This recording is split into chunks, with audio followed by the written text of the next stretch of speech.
बसलेले थोडेफार शेतकरी आहात का? शेतकरी आहात का? मस्त कौतुकाने सांगत जा. हे बाकीचे कसे म्हणतात, मी सदस्य आहे, मी अध्यक्ष आहे, हा मी आमदार आहे, मी खासदार आहे. त्या प्रत्येकाला म्हणायचं येड्या मी आहे म्हणून तू आहे. मी पिकवलं नसतं ना, जगलं नसतंच तू. विठ्ठलाचे फार आभार मानते. मला जागीरदाराच्या पोटी जन्माला घातलं नाही, मला एका शेतकऱ्याच्या पोटी जन्माला घातलंय. सगळ्यात मोठं वैभव माझं. मातीशी मुळाशी राहायचं कसं हे कळतं आम्हाला. किती उंचीवर गेलो तरी पाय मातीवर असावे याची जाण शेतकऱ्याच्या लेकरांना असते. कारण श्रीमंताच्याच फक्त औलादी आईबापाला वृद्धाश्रमात टाकतात. आजही आमचा महाराष्ट्र एवढा समृद्ध आहे, आमची शेतकऱ्याची पोरं आईबापाच्या स्वप्नासाठी जीव घाण टाकतात. तो महाराष्ट्र आहे आमचा. आमच्या महाराष्ट्रात आमच्या बापाच्या फाटलेल्या धोत्राची, माईच्या फाटलेल्या पदराची जाण ठेवली जाते. एवढे संस्कार आमच्या महाराष्ट्रातल्या पोरांवर आहे. सगळेच वाईट नसतात, दोन चार प्रत्येक टोपलीत असतातच. पण याच्यामुळे सगळ्यांना वाईट म्हणण्यात मजा नाही. सगळेच व्यसनी नसतात, सगळेच आईबापाचा अनादर करत नाहीत. जी काही पोरं वरातीत नसतात त्याच महाराष्ट्रात कीर्तनात टाळ घेऊन उभारणारी सुद्धा पुढी आहे. जिथं आईला वृद्धाश्रमात ठेवणारी लेकरं आहेत, तिथं आईला जीव घाण टाकून सांभाळणारी सुद्धा पिढी आहे. सगळेच वाईट नाही आहेत या विषयात. ताकद आहे कधीच नाही. नवऱ्याला भाकरी दिल्याशिवाय कधीच जिजाने भाकरी खाल्ली नाही, कधीच नाही. जाताना काटा रुतला शेतकरी आहे तुम्ही, इमानदारीनं सांगा, शेतकऱ्याच्या पायात काटा रुतला तर शेतकरी काटा बघायला काही पाण्याने पाय स्वच्छ करतो का? हा हा बरोबर आहे. सगळे थुकाच लावतात. लाजू नका, सगळे थुकाच लावतात. इथं काही हायजीन मेंटेन करायचं नसतं, थुकाच लावायचं असतो. बरं आता खरं सांगा, एका थुक्यात काटा दिसतो का? एकदाच घेतला आणि एकदाच लावला की लगेच दिसतो का काटा? दोन चार वेळा तरी लावावा लागतो. आता काटा जिजाऊला रुतलाय, त्रास विश्वाच्या मालकाला झालाय. जे का जनार्दन आहे, त्रैलोक्याचा नाथ आहे, द्वारकेचा राजा आहे. फक्त लंका सोन्याची नव्हती, द्वारका सुद्धा सोन्याचीच होती. फक्त रावण श्रीमंत नव्हता, कृष्ण सुद्धा श्रीमंतच होता. आपण श्रीमंताचीच लेकरं आहोत. गरीबाची सोन्याच्या सिंहासनावर सोन्याचा मुकुट घालून बसायचा तो कृष्ण. सोपं वाटतं का तुम्हाला? वैकुंठीचा राया आहे ना तो. श्रीमंती कमी का त्याची? तो जगाचा मालक पाठीपाठी आला जिजाऊचा, थांबवलं जिजाऊला. काय झालं? अगं माय, तुझ्या पायात काटा रुतलाय. आधी भाकरी देऊ द्या नवऱ्याला, काट्याचं पुन्हा बघू. माझ्या पायातल्या काट्यापेक्षा माझ्या नवऱ्याच्या पोटातली भूक जास्त पोचते मला. त्या बाई म्हणावं ग. पण विश्वाच्या मालकानं जिच्या चरणाच्या स्पर्शासाठी त्रैलोक्य तरसतं, अखंड दैवत तरसतात. अरे योग या तप विधी व्रत वैकल्य केली जातात, तरी चरणाचा स्पर्श दुर्लभच ज्या मालकाचा, त्या जगाच्या मालकानं जिजाऊचा पाय हातात घेतला. काय ताकद असते ना. थुका लावून काटा दिसला का पायला? त्यालाही एका थुक्यात दिसला नसावा, त्यानंही दोन चार वेळा लावला. सरपंचाला नाही पण सरपंचिनीला लई राग आला. तुमची नाही, पंढरपूरची. आणि आमच्यासाठी एकच सत्य आहे, मृत्यूलोकी एक नगर त्याचे नाव पंढरपूर. मृत्यूलोकी एक नगर त्याचे नाव पंढरपूर.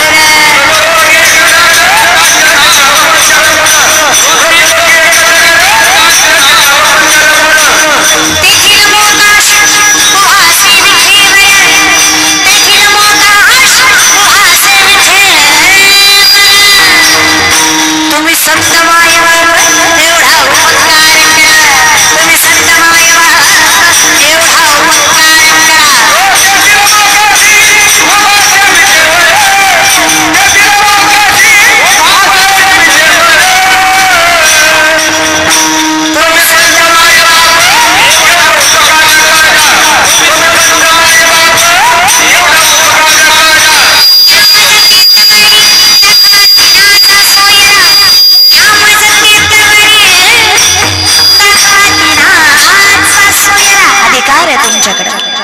म्हणून सांगतोय तुम्हाला, कृपावंत आहात, दयेचा धन आहात. जगाच्या मालकापर्यंत पोहोचवायची ताकद तुमच्याकडे, सत्यापर्यंत पोहोचवायची. कारण आमच्यासाठी एकच सत्य आहे. ऐसे चंद्रभागा ऐसे विमातीला, ऐसे चंद्रभागा ऐसे विमातीला, ऐसे चंद्रभागा ऐसे विमातीला, ऐसे चंद्रभागा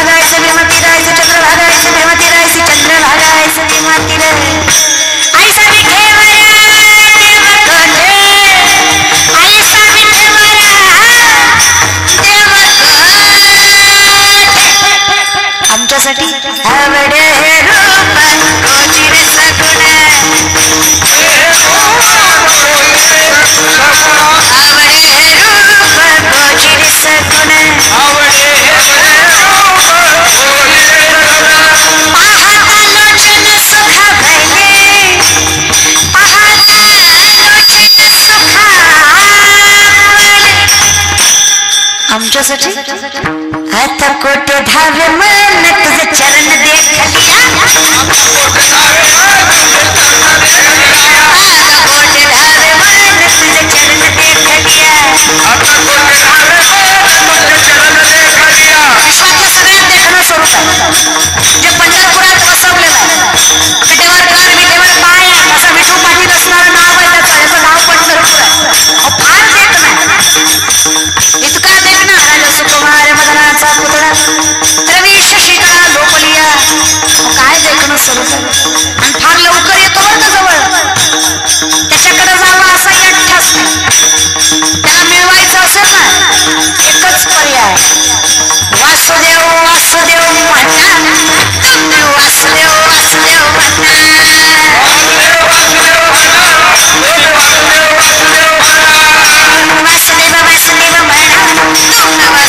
वासुदेव म्हणा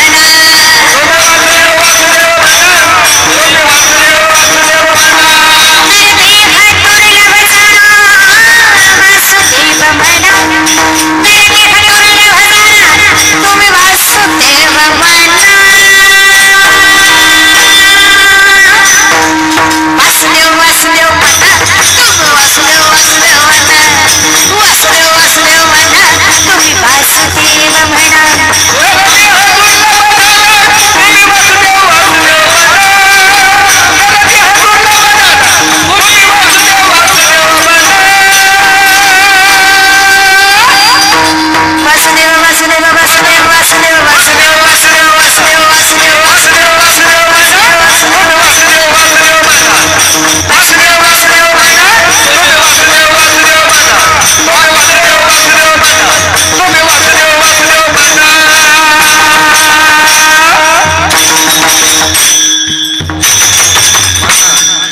वासुदेव वासुदेव म्हणा तुम्ही वासुदेव वासुदेव म्हणा नरदेह दुर्लभ जाणा वासुदेव म्हणा वासुदेव वासुदेव म्हणा तुम्ही वासुदेव वासुदेव म्हणा नाही त्यानं ऐकलं तर पाय लक्ष्मीचे हाती किसी यावे काकुलती राग सरपंचनीला आलाय ना है की नाही देवाला नाही पण राग कोणाला रखमाई मातेला आलाय की नाही नाही देवापर्यंत गेलं नामदेवरायची बायको राजाई रखमाई मातेला तक्रार करत आता विठ्ठल कुठं ऐकणार एवढ्या गर्दीत मुख्यमंत्र्याचा नाही मेळ लागला उपमुख्यमंत्र्यापर्यंत जावं ना तो सांगतो बरोबर देव सुद्धा बायकोचं ऐकतो देव सुद्धा बायकोचं ऐकतो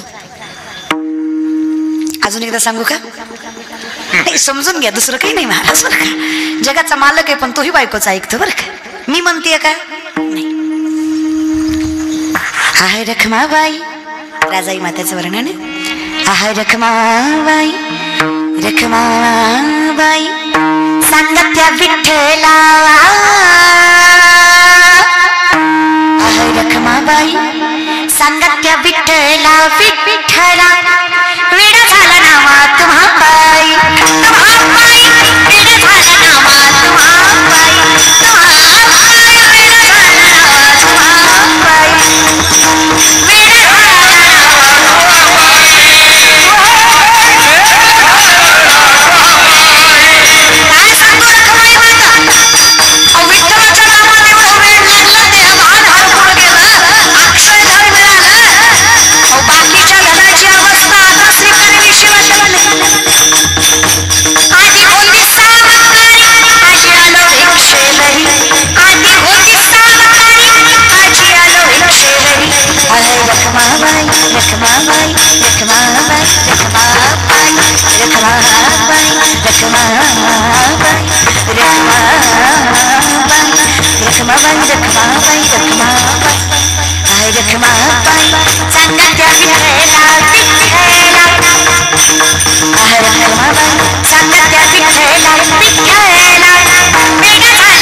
रखमाईला सांगितलं, राही रखमाबाई सांगा त्या विठ्ठला, राही रखमाबाई तुम्हा येऊ त्यात या,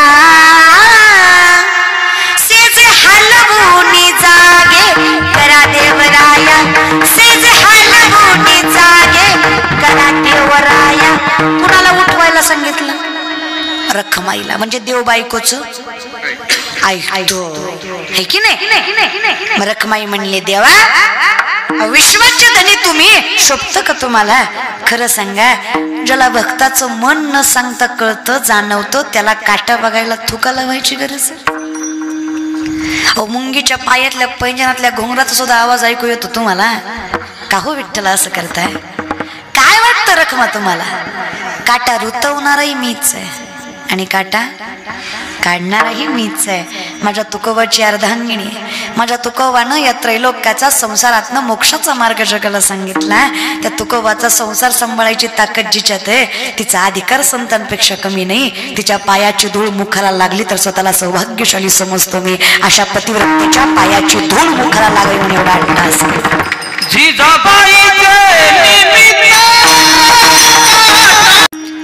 काय सामर्थ्य असतं एका स्त्रीमध्ये की विश्वाच्या मालकाने तिच्या पायात रुजलेला काटा स्वतःच्या हातानं काढावा. विचार करा भूमकर, जिजाऊचा काटा विठ्ठलानं काढला, तुमचा आमचा काटा लोकांनीच काढला. आपलं काही देवापर्यंत कारण गेलंच नाही. म्हणून नका हो, लोकाला सांगूच नका, सुखही नको. आणि लोकाला गाडी आणलेली बी सांगायची नाही, हप्ते भरले नाही म्हणून बँकेनं नेलेली बी सांगायची नाही. कसं असतंय, आणलेला स्टेटस ठेवला की गेलेली त्याच्या आधी कळत असते. लोकांना आपल्या चांगल्याचं काही घेणं नाहीये. लोक फाटक्यात पाय घालायला नंबर एक. आता एवढा जरी सुंदर कार्यक्रम या रोकडे कुटुंबानं केला ना तरी अक्कल भावकी चांगली म्हणत नसती. 2-4 तरी खौट बोलणारच. त्याचं काय असतंय, हाय त्यावर म्हातारी सांभाळी नसेल पण आता उगा पैशाचा होता आलाय जगासाठी काहीतरी दाखवायचं म्हणून करायचं. त्याला काय असतंय, लोक काहीतरी ते तुमचाच बुंदी भात खाऊन तुम्हालाच नावं ठेवणार आहेत. कुणी म्हणलं की नाही, काय सांगायचं, त्या कुटुंबानं चांगलं करतात हो. शुल्लाताई पाटलांचं कीर्तन ठेवलं म्हणे श्राद्धानिमित्त, त्याला काय असतंय, त्यांनी ठेवलंय खरं पण ती येईल का, म्हणजे येऊस तर पोटात गोळा, काय गरज आहे का? अरे मरण ना तो ठेवणारा, अटॅक यायचं त्याला काय. बरं मी काय म्हणते, काय तोंडाला फरक पडतो चांगलं बोललं तर? शब्दांनी जर माणसं तुटत असतील तर किती वाईट व्यक्तिमत्व म्हणावं. आयुष्यात सगळ्यात मोठं दुर्दैव आहे की आपल्या शब्दांमुळे माणसं तुटतायत, आणि आयुष्यातलं सगळ्यात मोठं सुदैव आहे की तुमच्या शब्दाने माणसं जोडली जात आहेत. ही सगळ्यात मोठी संपत्ती आहे तुमची. शब्दांनी माणसं जोडायला शिका रे. काय भेटतं काय तुम्हाला कुचकं बोलून? नुसतं पाहुणं बघायला आलं ते शेजारच्या पोरीला, सहज विचारलं तुम्हाला कट्टर बसल्यावर, काव रामभाऊ त्या शेजारच्या पोरीला बघायला आलोय, कशी आहे बघा, तुम्हाला करायची तर करा. अरे गप ना, काय करायचं तुला? चांगली आहे म्हणला असता, फोड आला असता का जीवेला तुझ्या? काय पण लोक, आणि हे असली लोक म्हणतात भजन केल्यावर देव भेटतो, असलं वागून. अरे आधी माणूस तर व्हा, गंध पुन्हा लावा, माळ नंतर घाला. अरे घातलेली माळ तुम्ही कोरोनात काढली, तुला संत म्हणावा का, महाराज म्हणावा तुला? चांगला सकाळी राखडा, दुपारी हरिपाठ, संध्याकाळी भजन, पुन्हा रात्री जागर, विठ्ठल विठ्ठल विठ्ठल. पॉझिटिव्ह निघाला. डॉक्टरला म्हणला आता कसं? डॉक्टर म्हणला अंड खा म्हणजे जगतोय.